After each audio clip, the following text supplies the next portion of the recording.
各位好，今日我哋將會深入分析2026年2月17號至13號呢一個星期黃金市場嘅走勢。呢個星期係一個非常關鍵嘅時期，黃金喺多重基本面因素嘅推動下，由低位強勢反彈，成功突破5號呢個重要心理關口。今日嘅分析將會涵蓋黃金嘅價格走勢、美元動態、高啲 F 持倉量、短期同長期趨勢評估。先睇翻呢個星期嘅整體表現，黃金喺2月17號星期一跌至4841嘅周低，是市場情緒偏向悲觀，但係隨住多個利好因素相繼出現，金價展開強勁反彈。到2月19號，金價成功突破500呢個關鍵心理阻力位，呢個係一個非常重要嘅信號。到周五2月21號，受到特朗普宣布全球關稅嘅消息刺激，金價進一步升至5095嘅周高。整個星期黃金升幅達到139%，升幅接近5%，係一個非常亮麗嘅表現。美元指數係影響黃金價格最直接嘅因素之一。呢個星期美元指數整體呈現下行趨勢，周初嘅約97.85水平逐步回落至周末嘅97.20附近。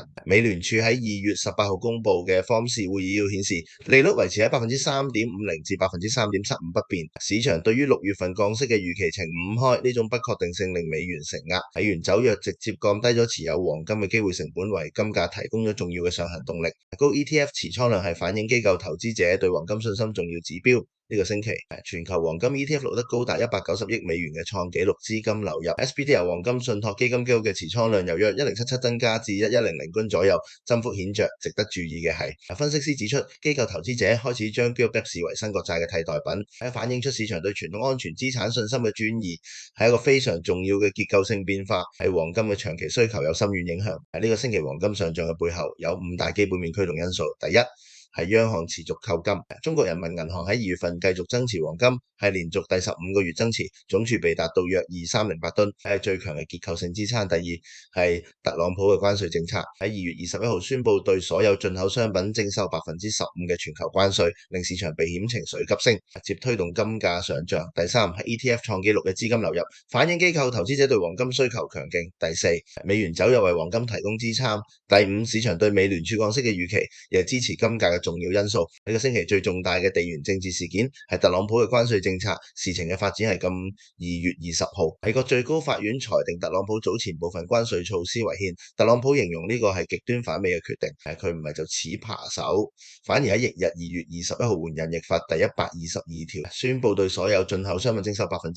嘅全球關稅，為期150天。呢個消息令全球市場震動，由疫戰升級嘅憂慮令投資者紛紛轉向黃金呢類避險資產，直接推動金價上升。中國因素係支撐黃金長期牛市嘅重要基石之一。中國人民銀行喺2006年2月繼續增持黃金，係連續第15個月增持，總儲備達到約2308噸。雖然每月嘅增持量只係約1.2噸，係呢種持續性嘅購買行為，清晰地反映出中國政府對美元化嘅戰略部署。與此同時，中國境內嘅黃金 ETF 喺2026年1月亦錄得創紀錄嘅440億人民幣資金流入，加上全球央行喺2025年合共購入863噸黃金，呢啲數據都顯示央行對黃金嘅需求係一個長期嘅結構性趨勢。根據我哋嘅基本面分析，黃金嘅短期趨勢評估係 up， 即係上行。500呢個關鍵水平已經由之前嘅阻力位轉化為支撐位，呢個係一個非常正面嘅信號，代表市場結構已經轉強。短期嘅價格區間預計係4900至5215之間，支撐金價短期繼續上行嘅因素包括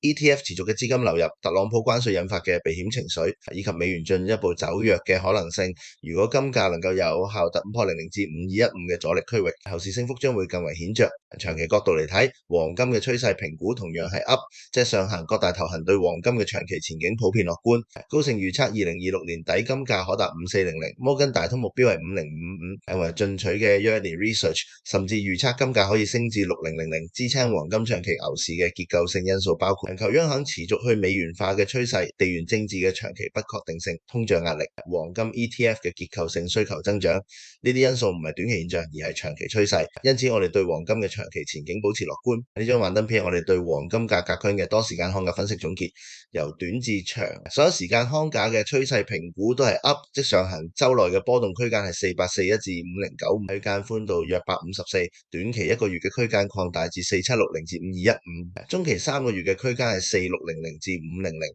而長期12個月區間則係4000至6000，區間寬度達2000，反映出長期嘅較大不確定性，但整體方向仍係向上。呢個多時間看框架一致向上嘅信號，係一個非常強烈嘅基本面看好信息。最後我哋嚟到結論同展望，根據今日嘅分析，我哋黃金嘅核心結論係短期同長期趨勢均為 up 上行，5000已經確立為新嘅支撐基礎，基本面驅動因素全面利好，結構性牛市並未完結。